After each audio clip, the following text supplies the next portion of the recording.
M.A.S.K, Mobile Armored Strike Command. In 1985, Kenner launched one of the most ambitious toy lines of the decade, vehicles that transformed, heroes with high-tech masks, and a battle between good and evil that mixed G.I. Joe, Transformers, and James Bond into one incredible package.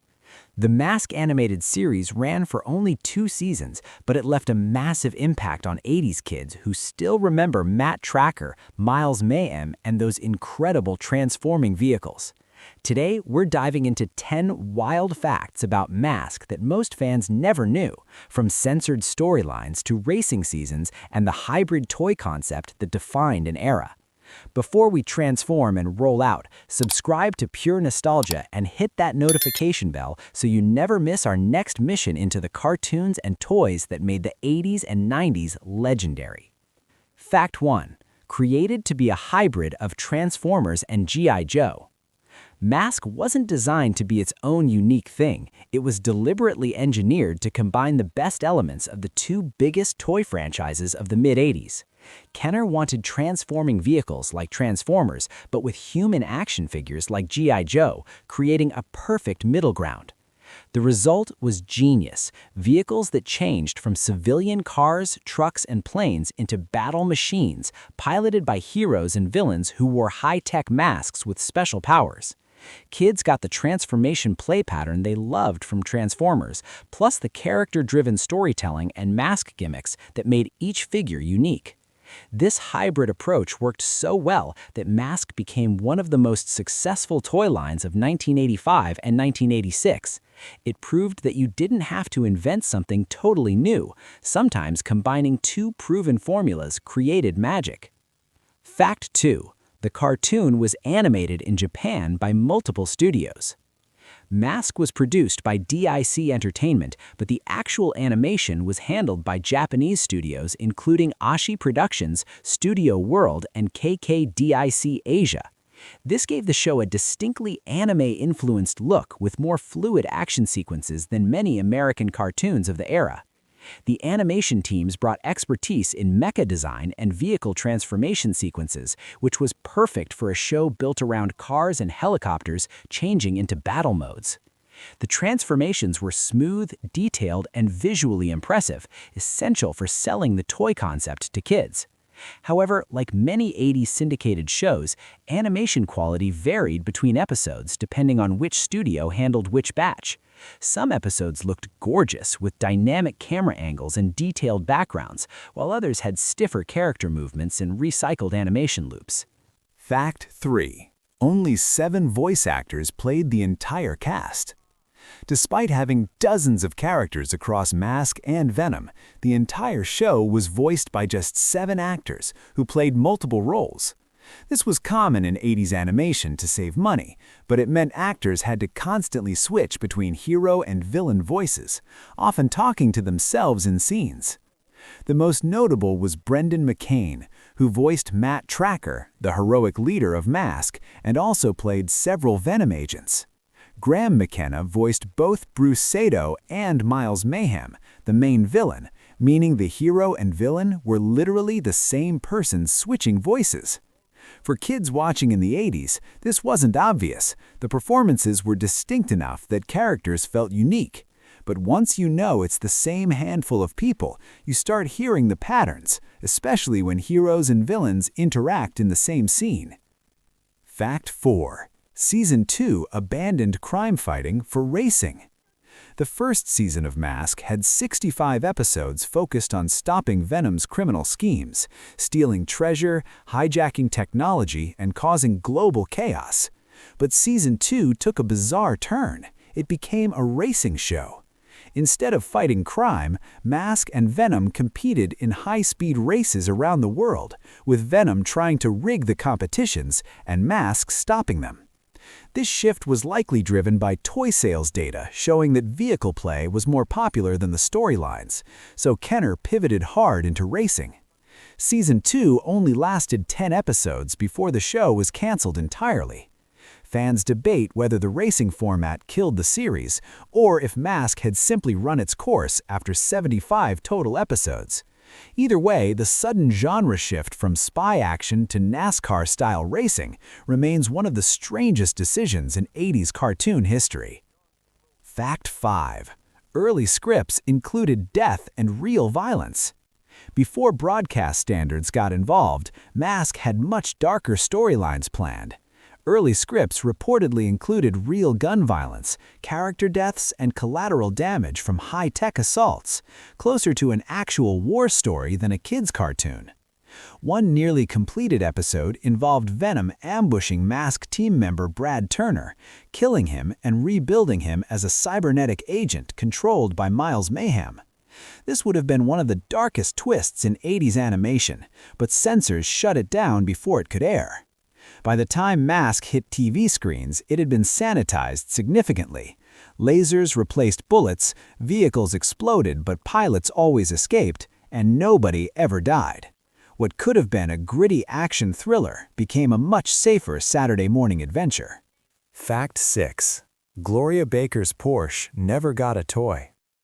Gloria Baker was one of the few female characters in M.A.S.K, and in Season 1 she drove a Porsche sports car that transformed into a combat vehicle. Despite appearing regularly in the show, Kenner never made a toy version of that Porsche. Instead, when they released a Gloria Baker action figure, she came packaged with a Lamborghini Countach that never appeared in the animated series. This disconnect between cartoon and toyline confused kids who wanted to recreate what they saw on TV, but couldn't find the right vehicle.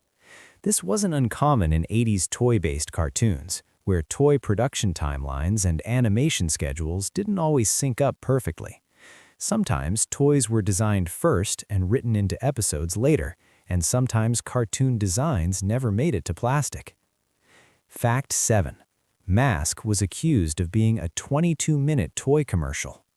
By the mid-80s, parent advocacy groups like Action for Children's Television were loudly criticizing toy-based cartoons, calling shows like M.A.S.K, Transformers, and G.I. Joe nothing more than 22-minute commercials disguised as entertainment. And they weren't wrong.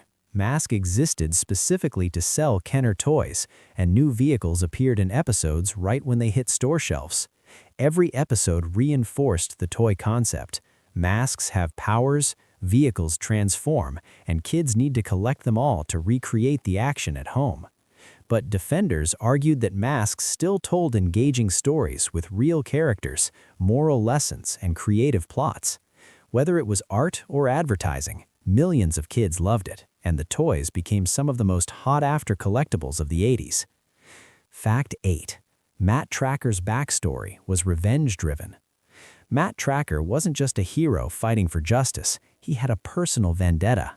In the show's lore, his brother Andy Trakker and Miles Mayhem were partners who discovered the technology behind the transforming vehicles and power masks. But Mayhem betrayed Andy, killing him to steal the technology and form Venom. Matt Trakker created M.A.S.K not just to stop crime, but to avenge his brother and stop Mayhem from weaponizing the tech for global domination. This revenge-driven origin gave the show emotional stakes beyond good guys versus bad guys. It was personal, and that made Matt Trakker a more complex protagonist than many other 80s cartoon heroes who just fought because it was the right thing to do. Fact 9. The toy line outlasted the cartoon. The M.A.S.K animated series ended in November 1986 after just 75 episodes, but the toy line kept going for another 2 years until 1988. Kenner continued releasing new vehicles, figures, and playsets even without new cartoon episodes to support them. This showed that the toys had become popular enough to stand on their own. Kids who owned M.A.S.K vehicles kept playing with them, creating their own stories and asking for more. The brand had momentum beyond the TV show. Eventually, though, without new media to drive interest, sales declined, and Kenner discontinued the line in 1988. M.A.S.K joined the long list of 80s franchises that burned bright and fast, leaving behind incredible memories and toys that are now highly sought-after collectibles. Fact 10. M.A.S.K has been stuck in reboot limbo for decades. Ever since the original series ended, there have been constant rumors and attempts to bring M.A.S.K back. In 2016, IDW Comics combined M.A.S.K with Transformers, G.I. Joe, ROM, and Micronauts in a shared universe called Revolution, explaining that M.A.S.K technology came from reverse engineering captured Transformers. Hollywood has also been trying to make a live-action movie for years, with scripts, directors, and concepts coming and going. Hasbro owns the rights now, and they've teased reboots multiple times, but nothing has made it to screens yet. For many fans, the original 1985-86 cartoon and toys remain the definitive version, the perfect hybrid of transformation, action figures, and spy adventure that defined an era. Whether M.A.S.K ever comes back or not, its legacy as one of the coolest forgotten franchises of the 80s is secure. M.A.S.K was bold, ambitious, and ahead of its time in many ways. It took the best parts of the biggest toy franchises and created something that felt fresh, exciting, and packed with possibilities. From transforming vehicles to power masks, from Matt Trakker's revenge story to Miles Mayhem's schemes, M.A.S.K gave 80s kids a world worth exploring. Even though it only lasted 2 seasons, M.A.S.K left a lasting impression on everyone who watched it or played with the toys. The fact that fans still talk about it, collect the figures, and hope for a reboot decades later proves that this wasn't just another forgotten 80s cartoon. It was something special. Now it's your turn. Did you own any M.A.S.K vehicles? Which one was your favorite? Thunderhawk? Rhino? Switchblade? Do you remember the racing season, or did you only know the crime-fighting episodes? Tell us your M.A.S.K memories in the comments below. And if this trip back to 1985 brought back great memories, subscribe to Pure Nostalgia, hit like, and ring the bell so you never miss our next deep dive into the cartoons and toys that made the 80s and 90s unforgettable.